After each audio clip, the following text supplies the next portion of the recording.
안녕하세요. 드디어 이제 3교시가 됐습니다. 저번 시간에 그 총괄평가까지 설명을 했고요. 이제 조금 더 이제 남았으니까 되도록이면 시간에 잘 맞춰서 해보도록 하겠습니다. 자, 평가의 기준이 나왔고, 그 다음에 평가의 내용이 나왔고, 그 다음에 이제 그 다음이 평가의 방법입니다. 그래서 이제 평가의 방법에서 나오는 거가 우리가 제일 위에 그 많이 여태까지 해왔고, 또 앞으로 또 할 거가 이제 선택형이겠죠. 그래서 이 선택형이 간단해요. 그죠? 왜냐하면은 4지선다형이면 4분의 1, 25%의 확률이고, 5지성다형이면은 이제 맞힐 확률이 이제 20%죠. 그죠? 그런데 여기에서 선다형을 만들 때 교사가 가장 어려운 거는 이제 매력적인 오답을 만들기가 쉽지 않다라는 거예요. 매력적인 오답. 응? 여기 가버렸네요. 매력적인 오답을 만들기가 쉽지 않다. 그래서 이 매력적인 오답을 만들기 위해서 굉장히 많이 노력을 합니다. 그러니까 너무 한 문장이 답인데 너무 길거나 너무 짧거나 그러지 않아야 되고 긍정적이어야 되고 그리고 알 것도 같고 모를 것도 같고 그래야 된다. 뭐 이게 그렇게 저기 해놔야 되죠. 근데 어떤 분이 얘기를 하셨는데 이 선다형에서 그 공부를 안 해도 점수를 잘 받는 분이 있어가지고 물어봤대요. 어떻게 그렇게 공부도 많이 안 하는데 좋은 점수가 나오냐. 그랬더니 선다형에서는 긴 게 답이라는 얘기를 해주셨대요. 그래서 그 다음서부터는 그분 두 분 다 교사였었는데 그래서 자기는 선다형 문제를 만들 때 긴 게 답이 아니게 만들려고 노력을 한다라고 하는 얘기를 제가 들었어요. 그래서 여러분들이 나중에 이제 교사가 되었을 때 성다형을 만들기 위해서 얼마나 노력을 많이 해야 되는지 아실 거고요. 그 다음에 전에도 내가 얘기했다시피 여러분들이 사지 성다형에 너무 익숙하다 보니 대부분의 학생들이 4개 중에 하나 선택하는 거에서는 거의 틀리는 경우가 없는 것 같은 느낌을 들었어요. 그래서 오답 만들기가 쉽지 않다. 선다형에서. 그래서 제가 이제 저기 한 거는 여러분한테 이제 중간고사나 기말고사를 쓰는 거는 답이 하나가 아닐 수도 있다. 그렇기 때문에 항상 완전학습을 해야 된다라고 하는 거죠. 근데 수학 같은 경우에는 이론적인 거라든가 이런 거에서는 이게 가능한데 답이 하나가 아닌 거는 숫자에서는 그럴 수가 문제를 해결하는 거에서 그럴 수가 없다라는 거죠. 그래서 이제 어떤 면에서는 이게 굉장히 맞는 얘기고 어떤 면에서는 이게 또 그렇지 않을 수도 있고 근데 가장 그 기준이 되는 거는 매력적인 오답 만들기는 쉽지 않다라고 하는 거죠. 그다음에 진이형 OX형이죠. 채점이 간단하죠. 그런데 이건 50%이기 때문에 맞다 틀리다 50%이거든요. 그래서 학생들의 그 저기를 봐가지고 능력이라든가 역량이라든가 학습 수준이라든가 이런 것들을 다 고려해가지고 선발형을 할지 진위형을 할지 이거를 이제 결정을 해야 된다라고 하는 거죠. 그리고 특히 100명 이상을 채점을 해야 된다. 그것도 빠른 시간 안에 그랬을 경우에는 이거를 잘 배합을 해서 해야지 그렇지 않은 경우에는 또 어려움이 오답 만드는데 너무 시간이 많이 문제 수가 많아야 되니까 그러니까 20문제 20문제씩 그냥 쓰면 80에서 100문제 정도를 만들었다가 필요 없는 거는 버리고 거기에서 또 오류가 있는 것도 고치고 이러다 보면 시간이 엄청 많이 가거든요. 그 다음에 이제 예전하고는 다르게 서답형이 굉장히 많이 이제 늘어났다라는 거죠. 왜? 학생 숫자가 이제 점점 줄어들었기 때문에. 그래서 저 같은 경우에는 이제 길게 쓰면 이게 그걸 다 읽고 거기 안에 내가 원하는 문구가 얼마나 있나를 봐야 되기 때문에 시간상 채점이 굉장히 어려워요. 그래서 할 수 없이 단답형이나 아니면 한 문장 정도로 쓸 수 있는 거. 근데 이 서답형인 경우에 여러분도 주의하셔야 되는데, 화살표를 쓰거나 아니다라는 말을 써야 되는데 X를 쓰거나 이런 것들은 이제 감점이 됩니다. 그죠? 뭐뭐이다 라고 해서 문장이 그 마침표를 찍는 하나의 문장을 만들어 줘야 되는데 그렇지 않고, 또는 화살표, 이게 화살표 쓰거나 X를 하거나 이런 서답형을 하는데 그런 경우는 굉장히 뭐라 그럴까, 예의가 없다. 내가 원하는 답을 이 학생은 알고 있는 건가? 이 문제에 대해서는 이해를 했나? 이런 저기가 들어요. 그래서 여러분들도 이 학생들이, 아동들이 어떠한 유형인가, 어떤 당의 특성을 가지고 있는가, 어떤 역량인가, 그리고 내가 채점해야 될 문제들이나 그 학생 수가 얼마나 되느냐, 이런 것들을 가지고서 결정을 해야지, 나는 선택형이 좋아, 이거 선생님 위주로 해가지고는 안 된다라고 하는 거죠. 그래서 그런 것들을 잘 알고 선택을 해야 된다라고 하는 이가 나오고요.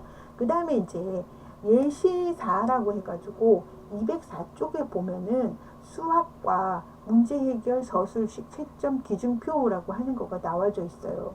근데 이미 우리가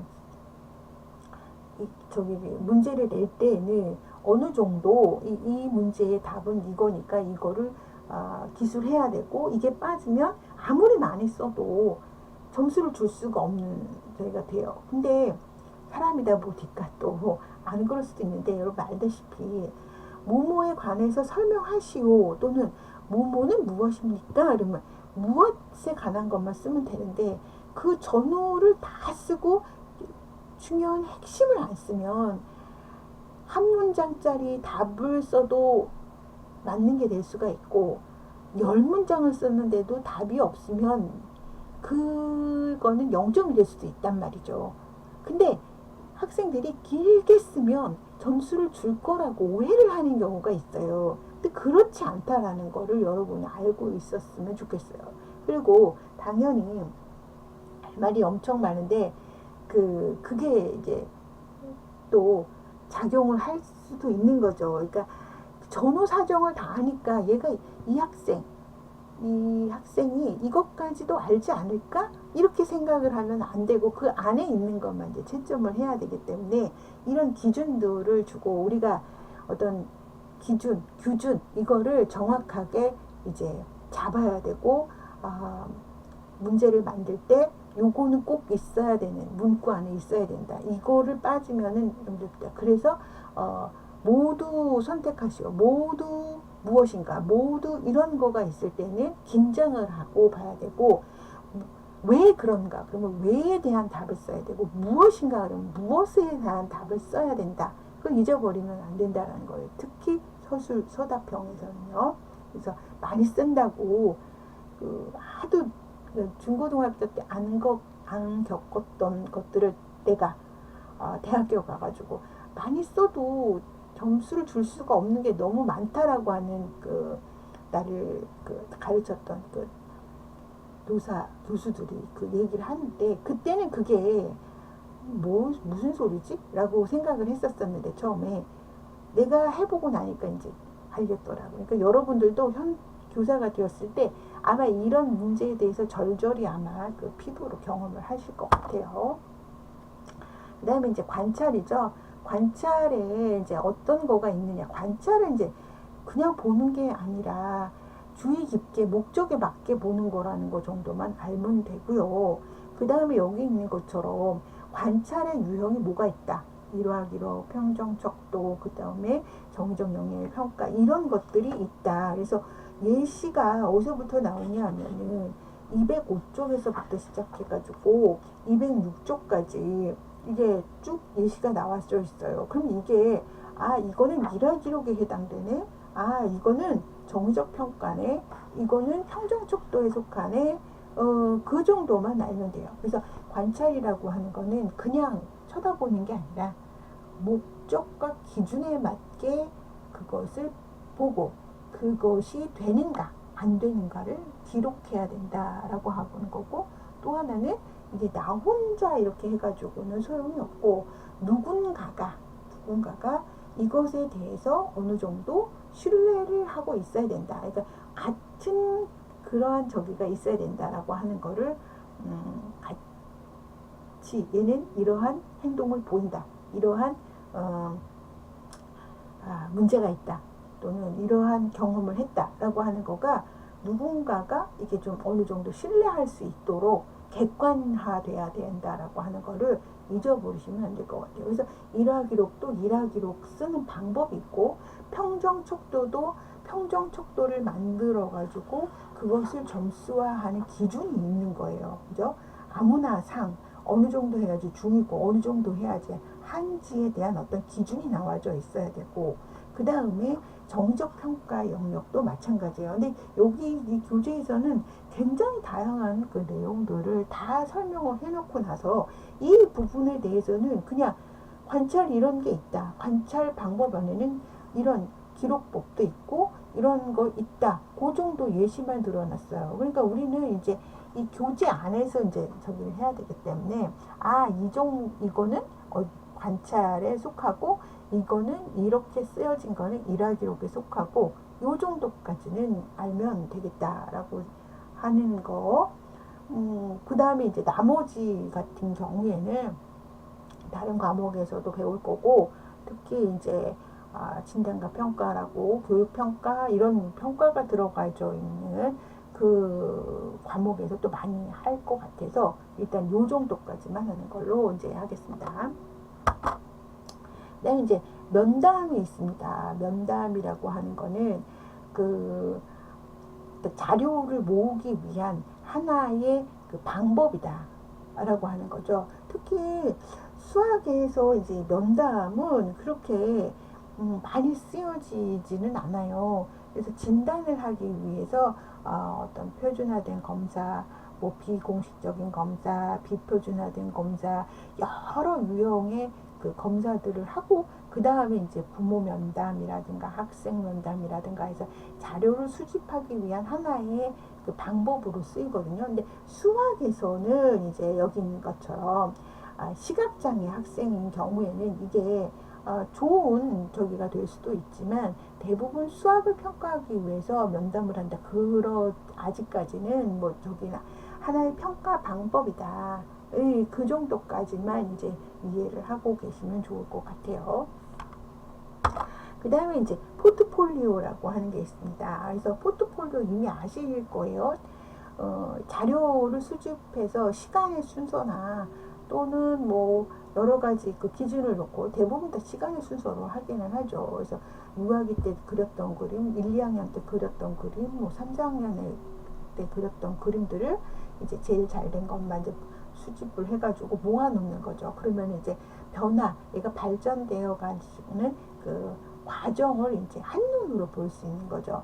근데 이제 여기는 이제 장점이 이제 먼저 나와져 있습니다. 이거를 이미 안다고 생각을 해서 그런지 장점이 먼저 나와져 있는데, 이 장점 엄청 좋은 거예요. 포트폴리오를 해놓으면은 이제 앨범이죠, 하나의. 어떻게 보면은 어렸을 때 내가 이렇게 했는데 이제 그 다음에는 이렇게 발전되고 이렇게 발전됐네. 그런데 알다시피 이런 장점인 이거는 교재에 다 있기 때문에 그렇지만 엄청나게 오랜 시간을 수집을 해야 된다라고 하는 거고, 그리고 얘가 그 학생이 그렸던 그림, 그 아동이 그렸던 그림, 이거를 유아기서부터 어디까지 중고등학교, 초등학교, 중고등학교까지 다 모아 놓는다 생각을 해보세요. 그러면은 그림을 월요일 날도 그리고 화요일 날도 그리고, 그럼 그 그림만 엄청 많은데, 그럼 어떤 그림을 뽑아서 포트폴리오로 처리할 것인가, 앨범 처리할 것인가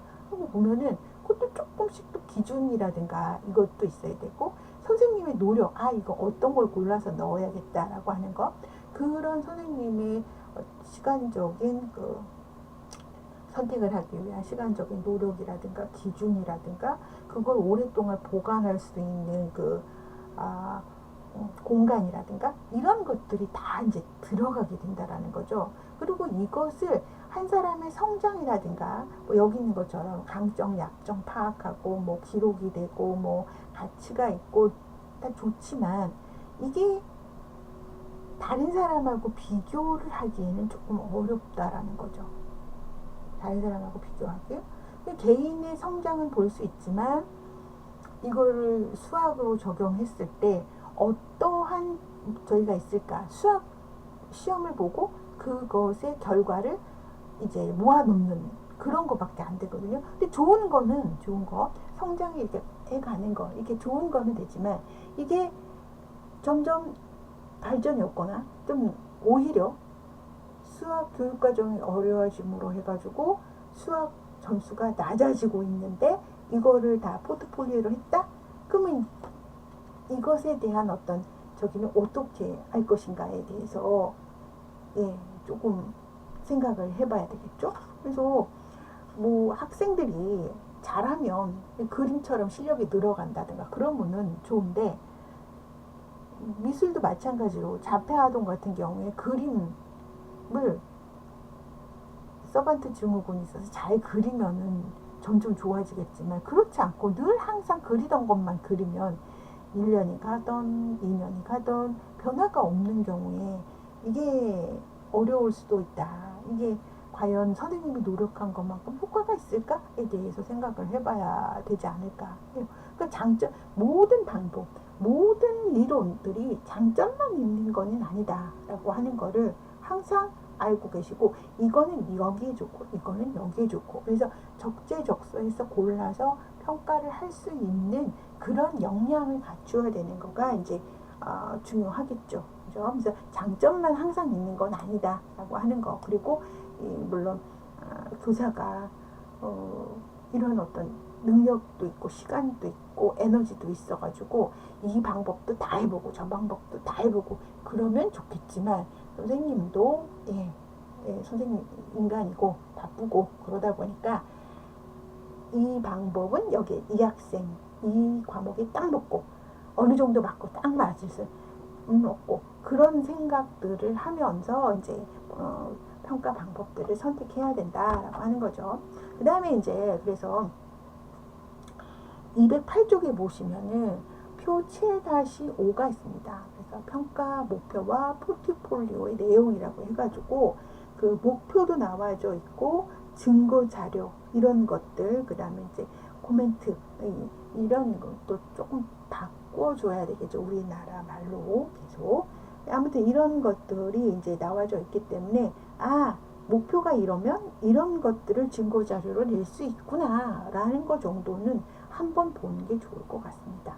그 다음에 이제 자기 평가가 있습니다. 항상 그렇듯이 우리가 교사가 계속 언제까지 뭐 학년기까지는 어쩔 수 없지만 스스로 살아가야 되잖아요. 그러면 자기 스스로 그죠? 자기가 자기 관리를 하면서 그죠? 자기 관리를 하기 위한 자기 평가를 하면서 살아가야 되기 때문에 정말 중요한 방법 중에 하나가 이거를 습득시켜 주는 거죠. 이거는 내가 잘했네.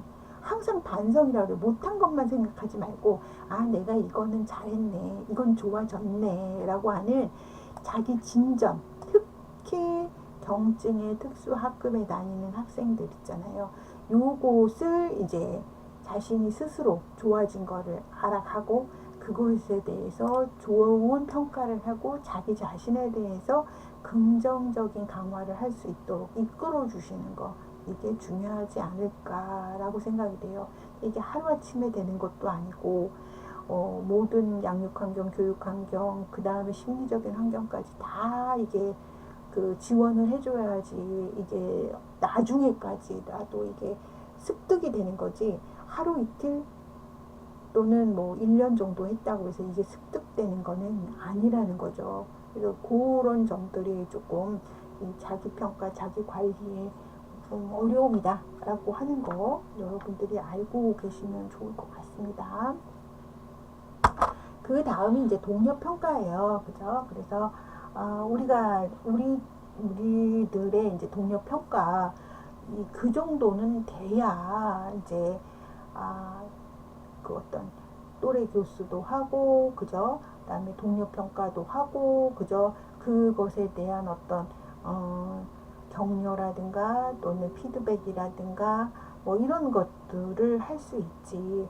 그것도 사실 의무 아닌 의무가 되니까 여러분들이 아주 잘하는 거지. 동료 평가를 해도 되고 안 해도 된다. 그러면 대부분 안 할 수밖에 없겠죠. 그죠? 그래서 이 동료 평가가 어느 정도 수준에 이르러야지만 객관적이고 서로 피드백도 주고받고 서로 도움도 주고 이렇게 되는 거지. 한쪽이 너무 이게 능력이나 역량이 안 되고 한쪽은 너무 그것이 높은 상황에서는 이 동료 평가라고 하는 거가 의미가 있을까를 한번 생각을 해봐야 돼요. 그래서 동료 평가 엄청 좋은 거예요. 만약에 동질 그룹이었다면은 이것만큼 또 자극을 주는 것도 없고 동기화되는 것도 없습니다. 하지만 이게 만약에 그렇지 않은 상황에서는 어떻게 할 것인가. 여기 그 예시 8 동료 평가의 예시문이 지금 나와져 있거든요. 그래서 여기 보시면 이것들을 그 하나의 자료를 보고 이렇게 하는 것도 하나의 방법이겠구나.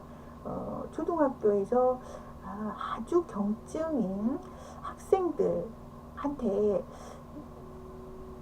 혹시라도 조금 이거를 저기 해가지고 사용을 해볼 수 있지 않을까, 그렇게 생각을 해보시는 거가 좋을 것 같고요. 그 다음에 이제 수학 일지입니다. 아직까지 이 부분에 대해서 많이 쓰는 거를 못 봤어요. 초등학교에서 이제 일반 학급에서는 요거 합니다. 요거 해요. 요거 하고 그 다음에 앞에서 얘기했던 것들을 뭐 수학이 아니더라도 좀 여러 가지로 응용을 하려고 하는 그 저기를 간접적으로 이야기를 듣거나 그런 방법을 시도하고 있다고 하거나 그런 것들을 많이 듣는데, 수학 일지를 쓴다? 지금 수학 일지보다는 대부분 그 일기 쓴다든가 그런 거에 의해서 많이 저기를 해요. 그래서 앞으로는 여러분들이 현장에 나가서 요런 거, 그 다음에 이것이 긍정적인 것으로 바꿔주는 거, 반성적 성찰 이것도, 그래서 그런 부분들을 조금 응용하시는 거가 좋지 않을까 생각이 돼요. 아주 이것도 바람직한 오늘 뭐 배웠다. 그래서 이거는 내가 알고 있겠다. 이건 누구한테 가르쳐. 이런 식으로 해가지고 자기가 잘하는 거에 대해서 긍정평가해 가는 거 엄청 좋은 방법 중에 하나일 것 같아요. 그 다음에 이제 여기 보시면은 수학 일지 다음에 특수교육 대상 학생을 위한 평가 수정이라고 나와져 있습니다. 우리가 이제 특수교육 대상이라고 하면은 이미 어느 정도 뭐가 있느냐, 어느 정도 경증이 됐던 뭐 중증이 됐던 간에 장애가 있다라고 하는 거를 이해할 수 있어요. 그렇다면은 이 학생들한테는 뭐가 중요한 것이냐, 상대평가가 중요한 거가 아니라는 거죠. 그죠? 그럼 상대평가가 아닌 거는 무엇이냐, 자기 자신, 자기의 그 처음과 중간과 나중 공부를 한 다음에 그것에 대한 평가가 이루어져야 된다. 여기는 뭐라고 나오냐면 개별화 그 프로그램에 한 거고, 그 다음에 선생님하고 우리는 요거를 하겠다. 뭐 돌아다니지 않겠다. 수학을 몇 문제를 풀고 집에 가. 이런 계약 평가. 그 다음에 가장 중요한 거, 현장에서 가장 중요한 건 이거죠. 개별화 교육 프로그램. 이거를 하기 위해서, 그리고 이게 진짜 실효성이 있는가에 대해서, 그리고 조금 더 안에 들어가면 이거는 어느 정도 공식적인 거죠. 이거는 써야 되는 거니까, 의무니까. 이제 이런 거, 오늘은 어떤 과제에서 어느 정도 점수를 하고 기준을 정한 다음에 그 결정을 하고 둘이 동의를 하고 그것에 맞게 하는 거. 아주 이게 많이 쓰이는 방법 중, 뭐 토큰 강화가 아니더라도 이제 쓰이죠. 뭐 이제 물질적인 1차 강화에 의한 것보다는 이제 초등학교 이상이 초등학교 중간쯤, 그러니까 3, 4학년쯤 되면 이걸 해야 됩니다. 그 다음에 이제 여기요. 이게 합격이면 괜찮은데 이제 불합격이었을 때는 좀 그렇죠. 네, 이것도 어떻게 하든지 간에 여러분들이 현장에서 잘 응용을 하시면 이것도 효과가 있을 수 있지만, 그렇지 않은 경우에는 이제 여러 가지 심리적인 문제를 일으켜 줄 수 있다라고 하는 거를 잊어버리시면 안 될 것 같습니다. 수행평가 있습니다. 이제 현실적으로 학교에서 많이 실행하는 것 중에 이제 하나가 이제 수행평가라고 하는 거죠. 실제로 하는 것, 그 반응 양식은 이제 학생들의 장애가 무엇이고 장애 능력이 무엇인가에 따라서 다를 수는 있다라고 하는 거 정도. 그 다음에 이제 공동평가, 이거 해야죠. 일반 교사, 특수교사 같이 해야죠. IP 쓰려면요. 그 다음에 이제 나오는 거가 이제 서술적인 평가입니다. 그래서 이 서술적 평가가 지금 나와져 있고요. 이 서술적으로 이제 줄줄이 쓰는 건 무엇을 할 수 있다. 그러면 그것만 보고는